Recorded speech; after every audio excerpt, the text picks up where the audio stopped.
Morning students. आज एक बहुत बेसिक सरल सा चीज़ मैं आपको बता रही हूँ कि इंटरमॉलिक्यूलर स्पेस जो है वो किस स्टेट में सबसे कम होता है। इंटरमॉलिक्यूलर स्पेस मतलब अणुओं के बीच की दूरी। तो आइए इस चीज़ को आज हम जल्दी से देखते हैं।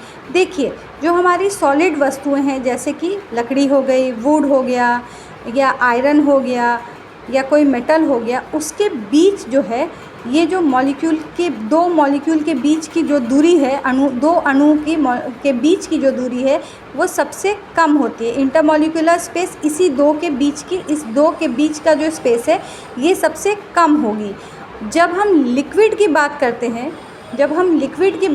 हैं तो जो इंटरमॉलिक्यूलर स्पेस है वो इसकी अपेक्षा इसमें जो है वो थोड़ी ज़्यादा होगी, लेकिन गैस की अपेक्षा जैसे ऑक्सीजन डाइऑक्साइड है ना, या कार्बन डाइऑक्साइड, अगर ये होगा तो इसमें क्या होगी, दूरी और ज़्यादा होगी। यहाँ पे इंटरमॉलिक्यूलर स्पेस और ज़्यादा होगा। और प्लाज्मा में जो है इंटरमॉलिक्यूलर स्पेस जो है वो मैक्सिमम होता है, वो गैस से भी ज़्यादा होता है। तो सबसे कम जो है वो कहाँ हो रहा है बच्चों, वो सॉलिड स्टेट में होगा। उसके बाद जो है वो लिक्विड में होगा, है ना। उसके बाद किस में होगा, तो गैस में होगा।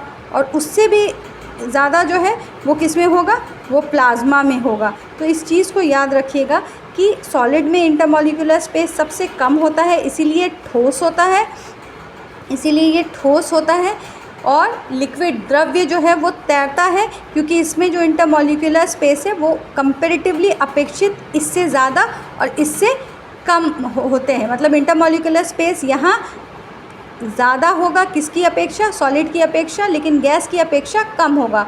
और गैस में जो है और दूर रहता और मैक्सिमम जो है वो प्लाज्मा में रहता है।